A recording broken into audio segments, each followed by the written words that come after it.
ॐ अज्ञानतिमिरान्धस्य ज्ञानाञ्जनशलाकया चक्षुरुन्मिलितं येन तस्मै श्रीगुरवे नमः।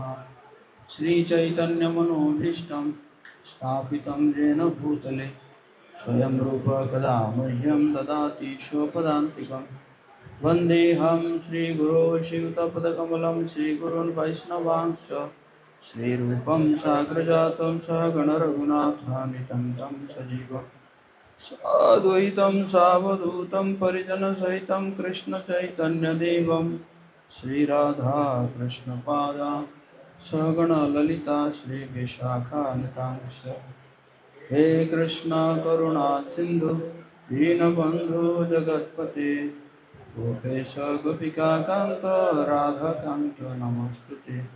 तप्तकाञ्चन गौराङ्गी राधे वृन्दावनेश्वरी वृषभानुसुते देवी प्रणमामि हरिप्रिये। वाञ्छाकल्पतरुभ्यश्च कृपासिन्धुभ्येव च पतितानां पावनेभ्यो वैष्णवेभ्यो नमो नमः। जय श्री कृष्ण चैतन्य प्रभु नित्यानंद श्री अद्वैत गदाधर श्रीवासादि गौरभक्तवृंद। हरे कृष्णा कृष्ण कृष्ण हरे हरे, हरे राम राम राम हरे हरे।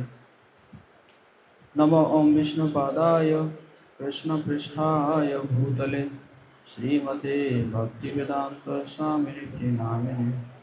नमस्ते सरस्वती देवे गौरवाणी प्रचारिणे निर्विशेष शून्यवादी पाश्चात्य देशतारिणे। मूकं करोति वाचालं पङ्गुं लङ्घयति गिरिं यत्कृपातमं वन्दे श्रीगुरुदिनतारिणे श्रीचैतन्येश्वरं परमानन्दमाधवम्। नारायणं नमस्कृत्य नरो चैवं नरोत्तमं देवीं सरस्वतीं व्यासं ततो जयमुदीरये। नष्टप्रायेषु भद्रेषु नित्यं भागवत सेवया भगवती उत्तमश्लोके भक्तिर्भवति नैष्टिकी। ओम नमो भगवते वासुदेवाय। ओम नमो भगवते वासुदेवाय। ओम नमो भगवते वासुदेवाय। ओम नमो भगवते वासुदेवाय। ओम नमो भगवते वासुदेवाय। ओम नमो भगवते वासुदेवाय। श्रीमद् भागवतम दूसरा स्कंद पहला अध्याय श्लोका संख्या है 10। मेरे पीछे दोहराएंगे। तत् अहम अभिधास्यमि महापौरुषिकः भवान् यस्य श्रद्धताम् आशु स्यात् मुकुन्दे मतिः सति तदहं तेऽभिधास्यामि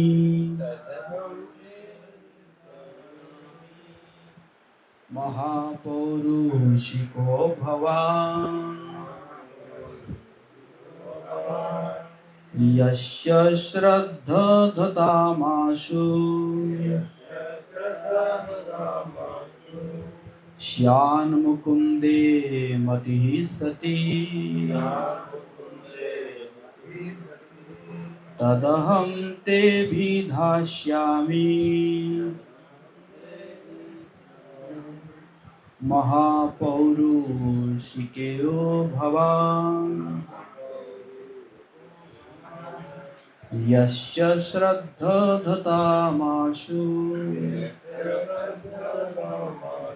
श्यान्मुकुन्दे मतिः सति तदहं तेऽभिधास्यामि महापौरुषिको भवान्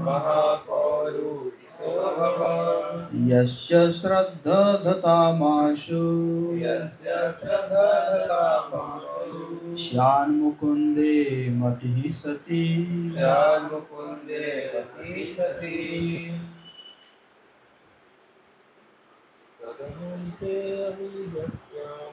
तदहं ते अभिधास्यामि महापौरुषिको भवान् यस्य श्रद्धधतामाशु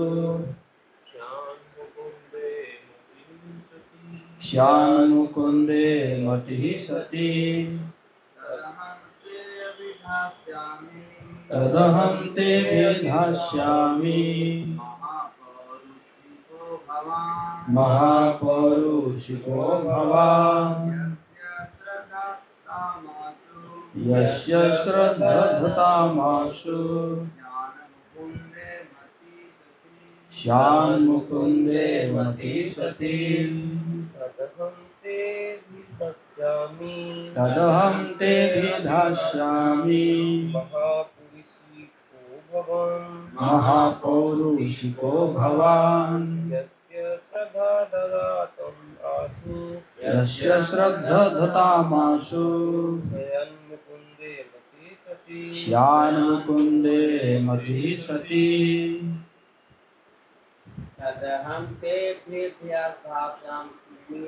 तदहं ते विधास्यामि महापौरुषिको भवान् यस्य श्रद्धधतामाशु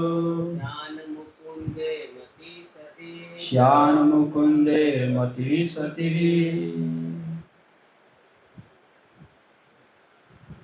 शब्दार्थ तत् वो अहम मैं ते तुमको अभिधास्यामि सुनाऊंगा महापौरुषिक भगवान कृष्ण का अत्यंत निष्ठावान भक्त भगवान आप यस्य जिसका श्रद्धधताम पूरी तरह सम्मान तथा ध्यान देने वाला को आशु अत्यंत शीघ्र स्यात् ऐसा हो मुकुंदे भगवान में जो मोक्ष देता है जो मोक्ष दाता है मति ही श्रद्धा सती निश्चय मेरे पीछे कराएंगे। मैं उसी श्रीमद् भागवत को आपको सुनाने जा रहा हूँ क्योंकि आप भगवान कृष्ण के अत्यंत निष्ठावान भक्त है। जो व्यक्ति श्रीमद् भागवत को पूरे मनोयोग से तथा सम्मान पूर्वक सुनता है उसे मोक्षदायक परमेश्वर की अविचल श्रद्धा प्राप्त होती है। तात्पर्य जगत गुरु श्रील प्रभुपाद की। तात्पर्य काफी लंबा है।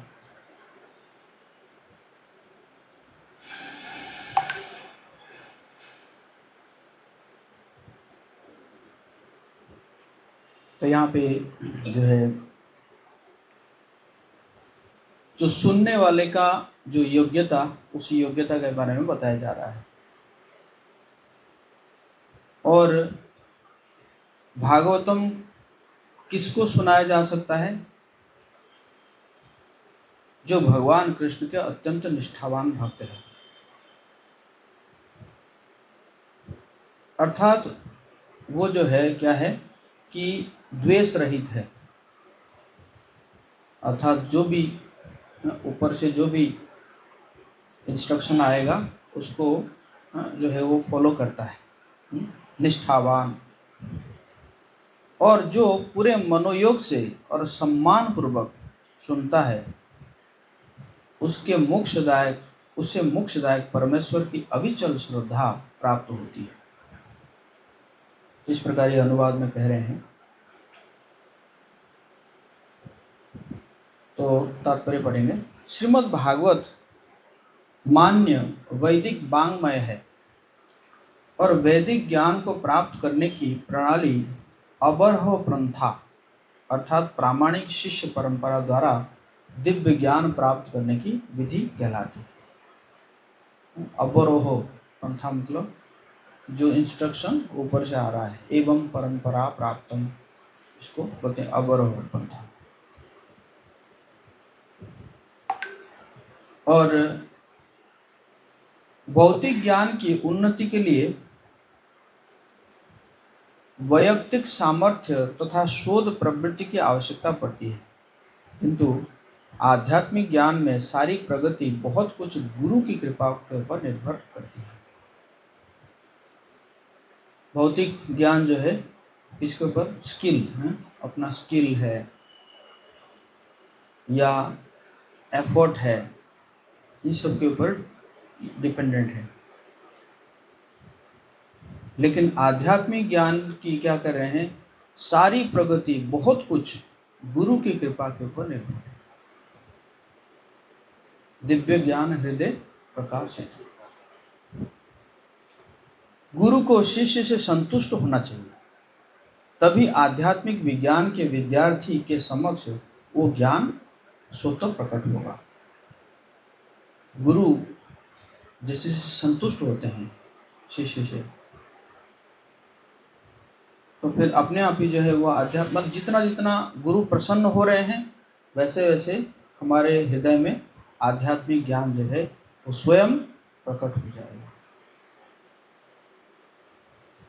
किंतु इस विधि को किसी तरह की जादूगरी मानने की भूल नहीं करना चाहिए, जिसमें गुरु जादूगर की तरह शिष्य के भीतर आध्यात्मिक ज्ञान पहुंचा देगा, मानो वो उसे विद्युत धारा से आवेशित कर रहा हो, है ना। कई कई जगह में ऐसा है, और एकदम जैसे ही मैंने दीक्षा लिया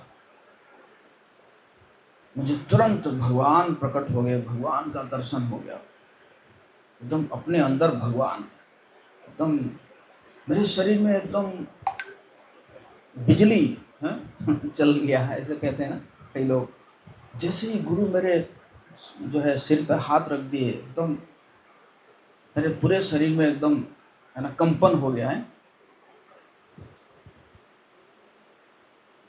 तो पूछे फिर आगे क्या, बस हो गया, बस हो गया हो गया आगे क्या है कि नहीं।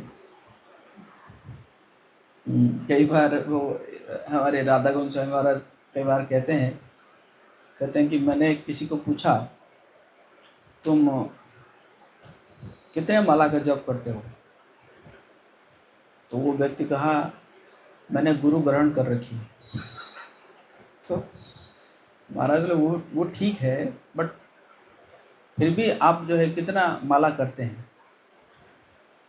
फिर बोला दूसरा बार मैंने गुरु ग्रहण कर रखी है तो उसका कहने का मतलब है गुरु भी ग्रहण करूंगा और माला भी करूंगा जब गुरु ग्रहण कर लिए तो गुरु माला करेंगे ना कि नहीं।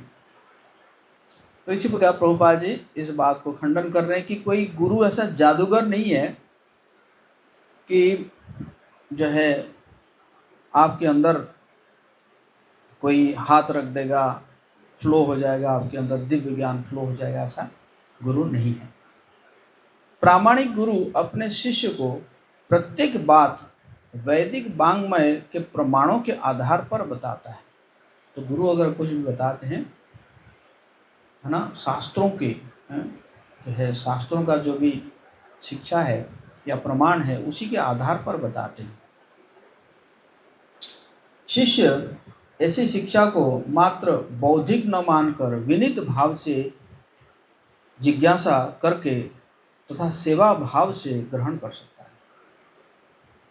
तो ग्रहण करना है कैसा, विनीत भाव से और जिज्ञासा करके।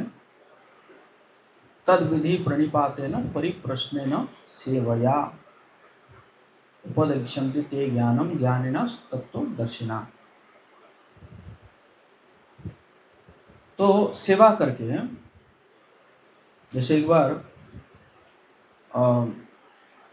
मदन मोहन मालवीय जो बनारस हिंदू यूनिवर्सिटी बनाए हैं, फाउंडर जो वो एक बार गए थे श्रील भक्ति सिद्धांत स्वरूप प्रभुपाद से, कुछ उनके मन में कुछ प्रश्न था।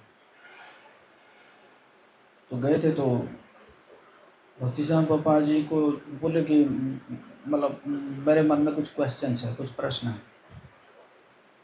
तो भक्ति सिद्धांत प्रभुपाद के लिए क्या बोलूँ कि अभी ना मेरे पास बहुत काम है, वो देखिए वो भगवान जी का बर्तन सब पड़ा हुआ है, उसको मुझे धोना है,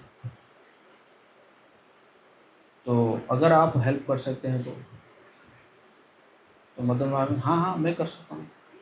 तो गए, वो साफ करने लगे, बर्तन को साफ करने लगे। और उसके बाद फिर आए तो फिर भक्ति सिद्धांत प्रभुपाद जी कहे अब आप प्रश्न पूछ सकते हैं। तो उन्होंने कहा मेरा प्रश्न का उत्तर मिल चुका है ना। तो ये क्या है? सेवया परिप्रश्न न सेवया, सेवा कर, सेवा की मतलब ऐसा कई लोग होते हैं है ना, वो सोचते हैं कि ये क्या आगे वाला व्यक्ति, इसको मैं तो हरा दूंगा, मैं मेरे पे जो ज्ञान है ना उसको हरा दूंगा मैं, करके ऐसे सो प्रश्न पूछेगा चैलेंजिंग मूड से, है ना। उससे फिर जो है नहीं, मतलब वो ज्ञान नहीं मिलेगा उसको। और भाव यह है कि शिष्य तथा गुरु दोनों को प्रामाणिक होना चाहिए। प्रभुपाद जी क्या कह रहे हैं? गुरु और शिष्य दोनों को प्रामाणिक होना चाहिए। जिस प्रकार प्रभुपाद जी कई बार और भी एग्जाम्पल देते थे, जैसे हस्बैंड एंड वाइफ दोनों फर्टाइल होंगे तभी जाके है ना बच्चा हो सकता है ना, बच्चा उत्पन्न हो सकता है, नहीं तो कोई किसी में एक में अगर कमी रहेगा तो नहीं हो सकता है ना। तो उसी प्रकार गुरु और शिष्य दोनों को क्या होना पड़ेगा? प्रामाणिक होना पड़ेगा। यहाँ पर गुरु सुखदेव गोस्वामी ने अपने महान पिता से जो कुछ सीखा है उसे वे उसी रूप में सुनाने के लिए उद्यत है, और शिष्य महाराज परीक्षित भगवान कृष्ण के परम भक्त है। तो दोनों कैसे प्रामाणिक है? प्रभुपाद जी कह रहे हैं सुखदेव गोस्वामी जैसे सुने हैं वैसे ही प्रस्तुत करेंगे, कोई नो मतलब ना एडिशन ना सब्सट्रैक्शन, एज इट इज। तो इसलिए वो प्रामाणिक है। और महाराज परीक्षित जो है वो भगवान कृष्ण के परम भक्त हैं। पहले हम है ना पढ़ चुके हैं कि कैसे उनकी रक्षा के लिए स्वयं भगवान भी जो है उत्तरा के गर्भ में आ गए है ना, परीक्षित महाराज को रक्षा करने के लिए। और फिर जब परीक्षित महाराज जी जब गर्भ में भगवान जी का दर्शन किए तो बाद में क्या हुआ कि परीक्षित महाराज जो है हमेशा हर किसी के अंदर कृष्ण को ढूंढते थे। अरे वो तो नहीं है मुझे जो रक्षा किया था, ये तो नहीं है, इसीलिए उनका नाम पड़ा परीक्षित। परीक्षा कर रहे थे सबको। तो इसका मतलब क्या है कि वो बचपन से जो है वो भगवान कृष्ण का स्मरण करते थे, तभी तो ढूंढ रहे थे है ना। हमार कृष्ण कुथाय है कि नहीं, कहाँ है मेरा कृष्ण। भगवान कृष्ण का भक्त वो होता है जो निष्ठावान होकर यह विश्वास करता है कि भगवत भक्त होकर मनुष्य प्रत्येक आध्यात्मिक वस्तु से पूरी तरह सज संवर जाता है। क्या कह रहे हैं? भक्त कौन होता है? एक तो निष्ठावान होकर और उसके अंदर विश्वास रहता है कि भगवत भक्ति करूंगा तो क्या होगा, प्रत्येक आध्यात्मिक वस्तु से पूरी तरह सज संवर जाता है ना। यह शिक्षा साक्षात भगवान द्वारा भगवत गीता में पुष्टि की गई है, जिसमें यह स्पष्ट वर्णन है कि भगवान कृष्ण ही सब कुछ है और पूर्ण रूप से उनके शरण ग्रहण करने से मनुष्य पूर्ण रूप से पवित्र व्यक्ति बन जाता है। भगवान कृष्ण के प्रति ऐसी अविचल श्रद्धा से मनुष्य श्रीमद् भागवत का विद्यार्थी बन जाता है। तो श्रद्धा जो है बहुत इंपॉर्टेंट है। अविचल श्रद्धा है, और वो अंत में उसी तरह मोक्ष प्राप्त करता है जिस तरह महाराज परीक्षित ने प्राप्त किया था। श्रीमद् भागवत के व्यवसायिक वाचक तथा छद्म भक्त जिनकी श्रद्धा एक सप्ताह के सुनने पर निर्भर होती है, वे सुखदेव गोस्वामी तथा महाराज परीक्षित से भिन्न होते हैं, है ना। कि व्यवसायिक वाचक जो प्रोफेशनल है, जो श्रीमद् भागवत को अपना गुजारा के लिए व्यवहार करते हैं, एक सप्ताह साप्ताहिक चलता है ना, तो वे क्या कह रहे हैं प्रभुपाद जी, सुखदेव गोस्वामी तथा महाराज परीक्षित से भिन्न होते हैं, है ना। तो भागवतम एक्चुअली 7 दिन नहीं सुनना चाहिए है, भागवतम तो हमेशा सुनना चाहिए, लेकिन लोग क्या सोचते हैं, बस 7 दिन सुने तो हो गया, कुछ हो गया, लेकिन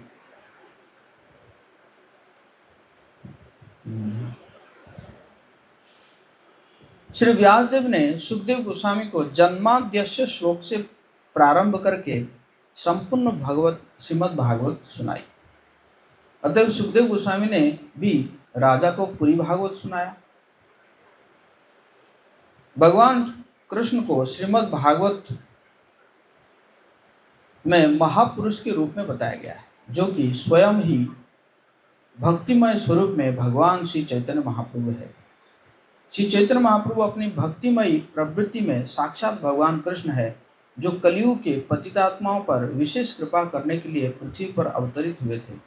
भगवान कृष्ण के इस महापुरुष स्वरूप की स्तुति करने के उपयुक्त 2 श्लोक है।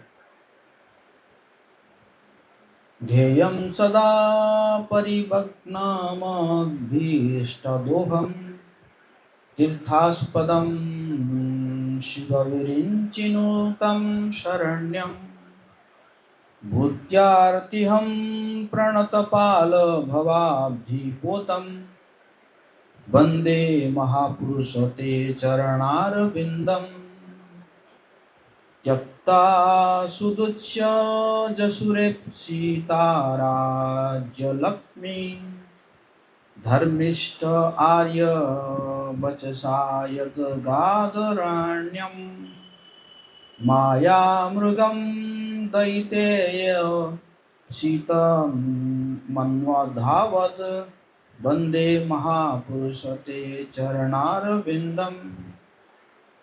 दूसरे शब्दों में पुरुष का अर्थ है भोक्ता और महापुरुष का अर्थ है परम भोक्ता या भगवान श्री कृष्ण। जो व्यक्ति परमेश्वर श्री कृष्ण के पास तक पहुंचने के योग्य है, वो महापौरुषिक कहलाता है। जो कोई श्रीमद् भागवत को प्रामाणिक वाचक से ध्यान पूर्वक सुनता है, वो निश्चित रूप से मोक्ष के प्रदाता भगवान का निष्ठावान भक्त बन जाता है। श्रीमद् भागवत को सुनने के मामले में महाराज परीक्षित जैसा सावधान कोई नहीं था, और श्रीमद् भागवत को सुनाने के लिए सुखदेव गोस्वामी जैसा कोई सुयोग्य व्यक्ति नहीं था। तो जैसे जो हमारे जो भक्ति में 9 विधि है, तो उसमें परीक्षित महाराज जी को जो है उनको श्रवण आचार्य कहा होता है। उन्होंने सुने, एकदम ध्यान से सुने,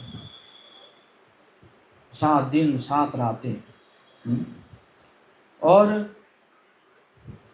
बीच में हालांकि सुखदेव गोस्वामी ने कहा कई बार कि आप जाइए, थोड़ा आराम कीजिए, या पानी पी के आइए, है ना, भोजन करके आइए।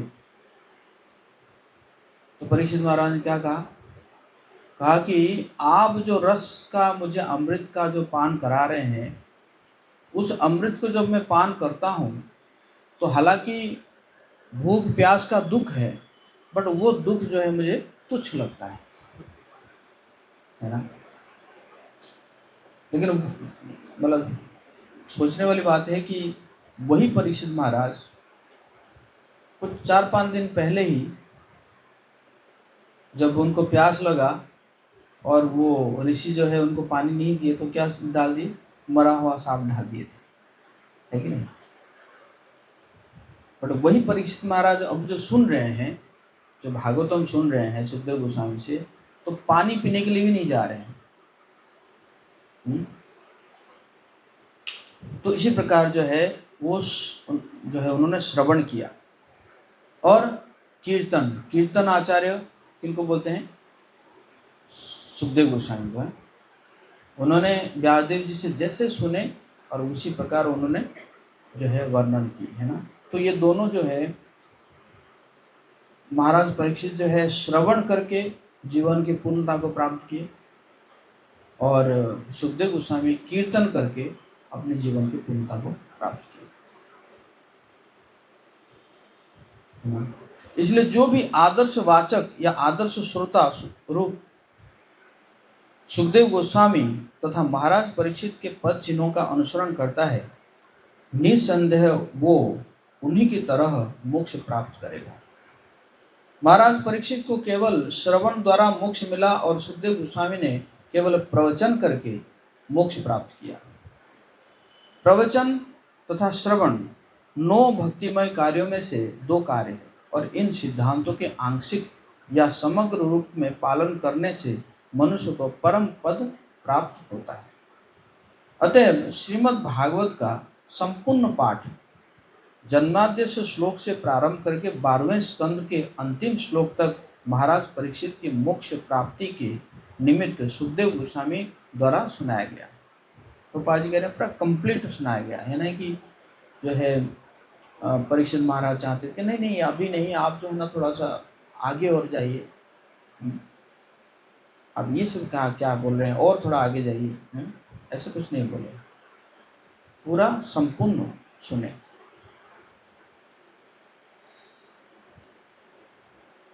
पद्म पुराण में इसका उल्लेख है कि गौतम मुनि ने महाराज अम्बरीश को सलाह दी थी कि वे सुखदेव गोस्वामी द्वारा श्रीमद् भागवत के पारायण को नियमित रूप से सुने।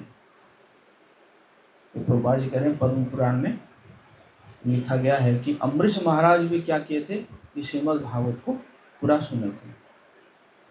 बोले अम्बरीश महाराज की जय। यहाँ इसकी पुष्टि है कि महाराज अम्बरीश ने श्रीमद् भागवत को आदि से अंत तक उसी रूप से सुना जिस रूप में सुखदेव गोस्वामी ने उसका प्रवचन किया था। अतः जिसकी रुचि भागवत में है उसे चाहिए कि वो कुछ अंश यहाँ से और कुछ अंश वहाँ से पढ़कर उसके साथ खिलवाड़ ना करे, अपितु वो महाराज अम्बरीश तथा महाराज परीक्षित जैसे महान राजाओं के पद चिन्हों का अनुसरण करे और उसे सुखदेव गोस्वामी के किसी प्रामाणिक प्रतिनिधि से ही सुने। जय श्री प्रभुपाद की जय। बहुत लंबा पर पढ़ता। तो सुनना है तो क्या है, पूरा संपूर्ण रूप से सुनना चाहिए, है ना। अब मार्केट में जाएंगे लोग तुरंत जो है ना भगवत गीता का एक श्लोक कोट करते हैं, है ना। कौन सा श्लोक, कर्मण्येवाधिकारस्तु मा फलेषु कदाचन। अरे कर्म करो, है ना, कर्म करो, फल की चिंता मत करो, है कि नहीं। तो उनको भी यही कहा जाता है आप भी अपना दुकानदारी करो और फल हमें दे दो, फल की चिंता क्या करना है कि नहीं। तो एक तो ये मिसकोटेड है, वो समझ नहीं पाते। एक्चुअली भगवान ने ऐसे नहीं कहा कि फल की चिंता मत करो, है। भगवान ने कहा कि फल के ऊपर कोई तुम्हारा अधिकार नहीं है, कर्म के ऊपर तो अधिकार है, लेकिन फल के ऊपर तुम्हारा कोई अधिकार नहीं है ना। इसलिए जब कर्म कर रहे हैं तो वो कर्म के ऊपर ही तुम्हारा अधिकार है। कर्म अगर करोगे तो फल तो मिलेगा, लेकिन आप यह नहीं कह सकते कि मैं उतना ही फल मिलेगा तो इतना करूँगा, तो लेकिन मतलब कहने का मतलब कर्म के ऊपर तुम्हारा अधिकार है, लेकिन फल के ऊपर तुम्हारा कोई अधिकार नहीं है ना। Do your best, live the rest, है कि नहीं। और लेकिन एक श्लोक ये भी तो है, सर्वधर्मान परित्यज्य मामेकं शरणं व्रज। है कि नहीं। अहम तो हम सर्व पापेभ्यो मोक्षयिष्यामि मा शुचः, वो उसको नहीं पढ़ते हैं, बस यही पढ़ेंगे कर्मण्येवाधिकारस्ते मा फलेषु कदाचन, है ना। तो इसी को शंकराचार्य क्या कहते थे, अर्ध कुकुटी न्याय, हाफ एन लॉजिक, है ना। जैसे एक किसान के पास जो है एक मुर्गी थी, तो और वो मुर्गी जो है सोने का अंडा दे रही थी, कुछ स्पेशल मुर्गी होगी।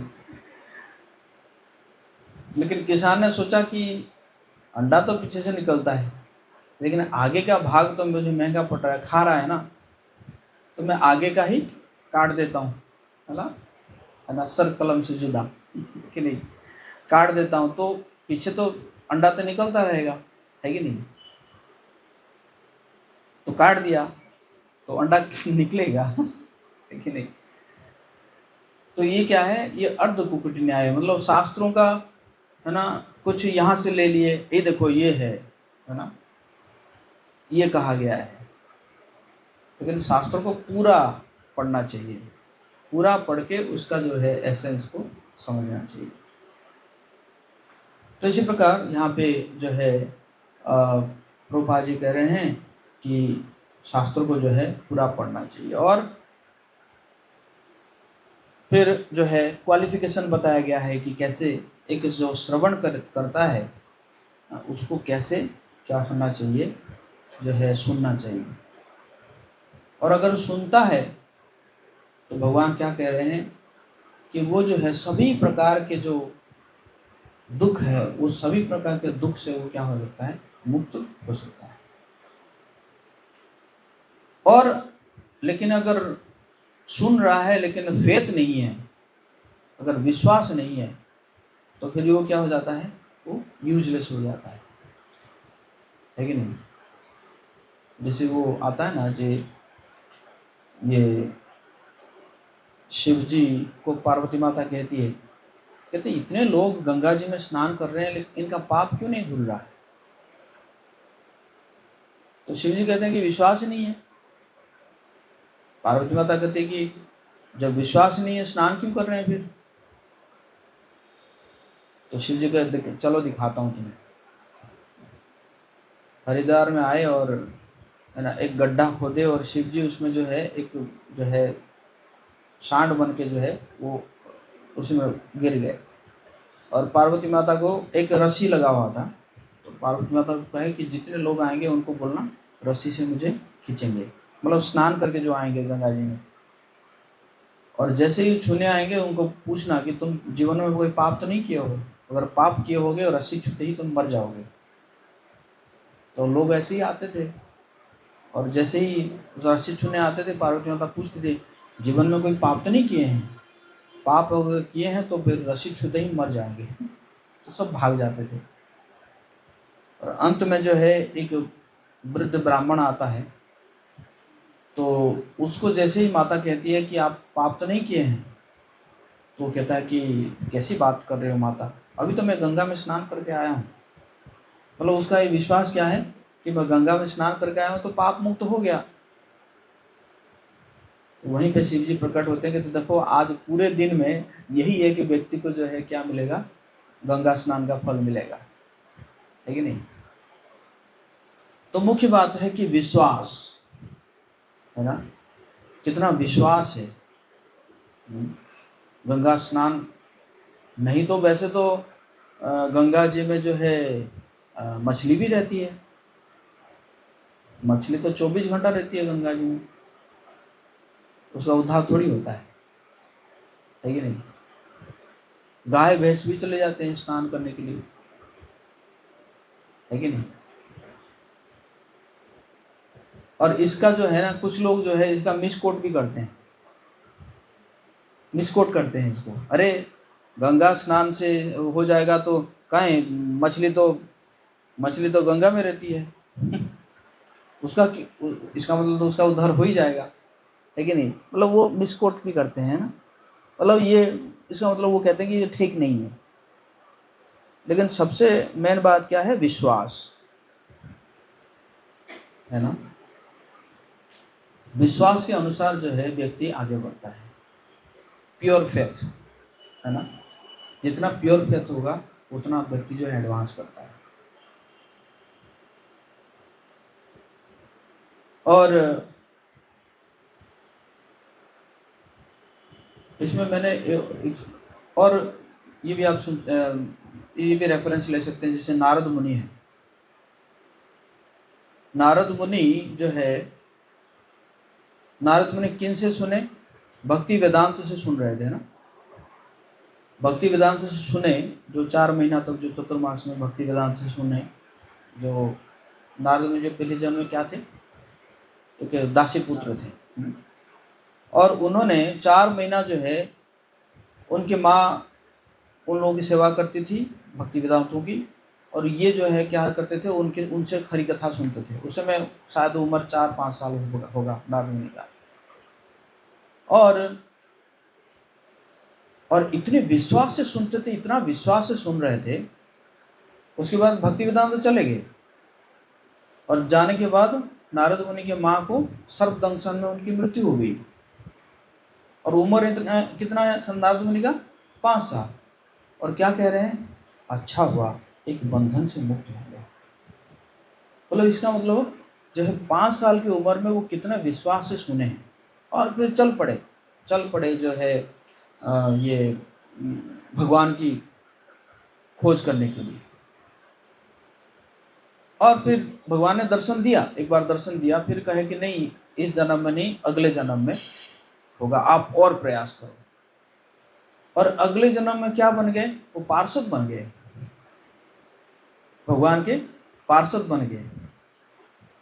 मतलब मुझे लगता है कि भक्ति वेदांत जो है वो पार्षद नहीं बने होंगे, जितने भी भक्ति वेदांत थे वो पार्षद नहीं बने होंगे, लेकिन उनसे श्रद्धा से सुनने के कारण नारद मुनि क्या बन गए?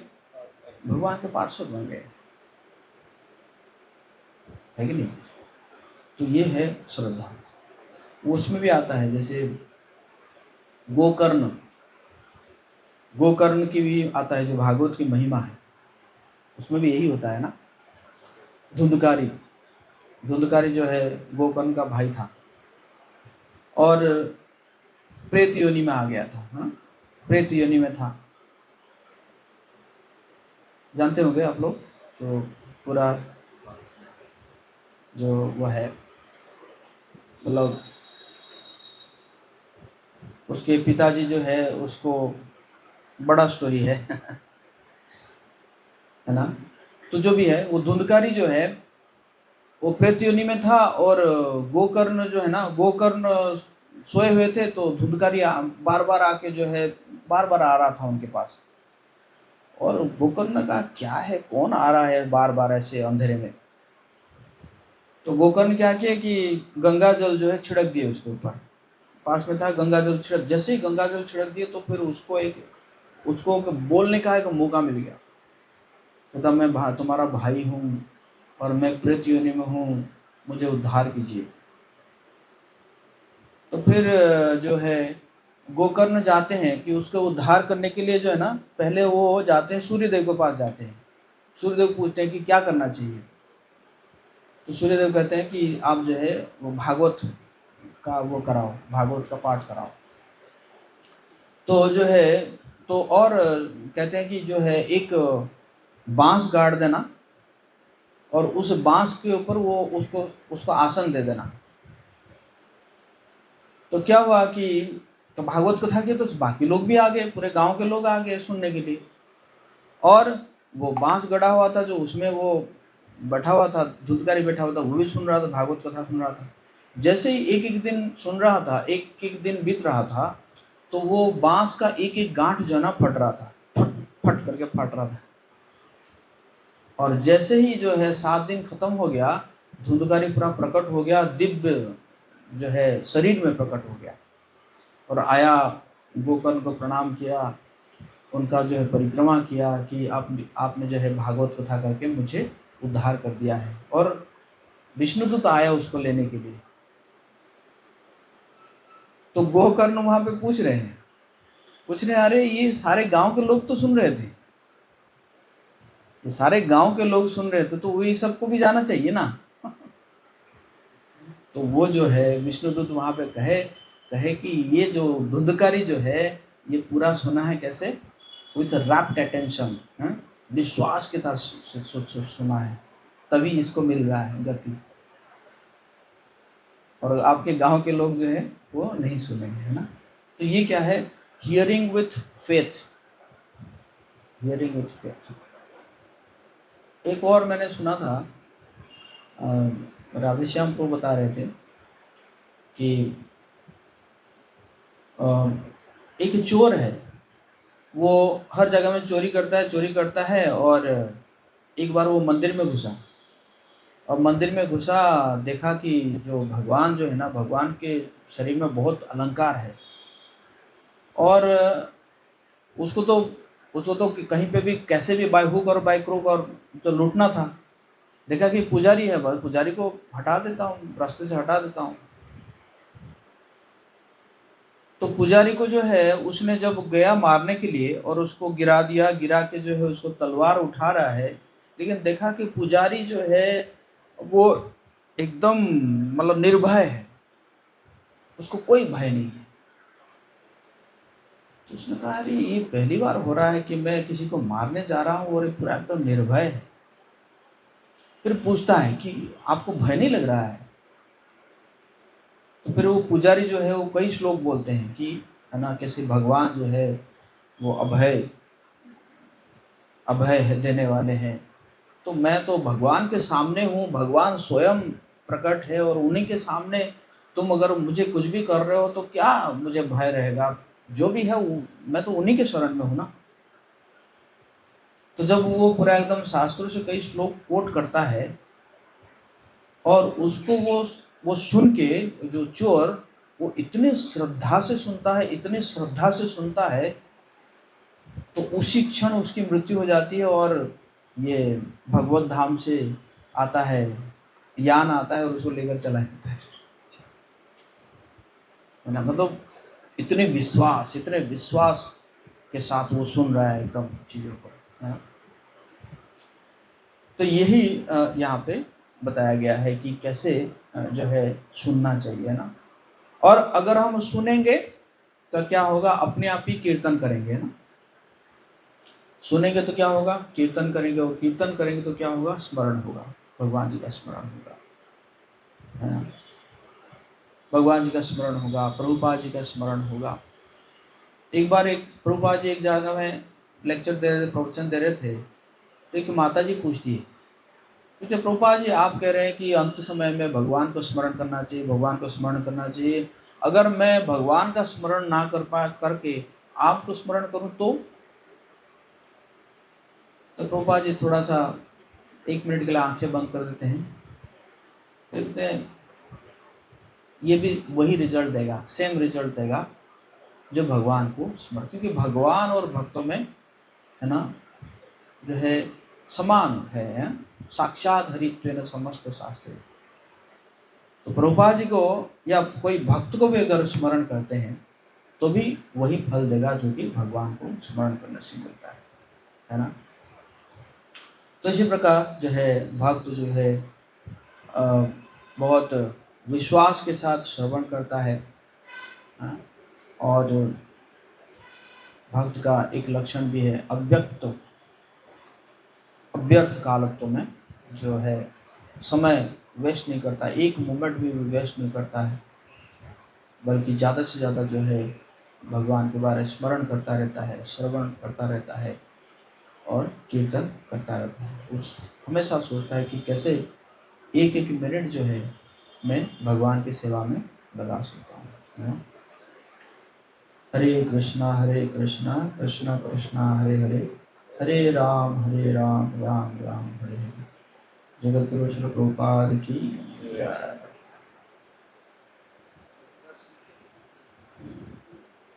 हाँ।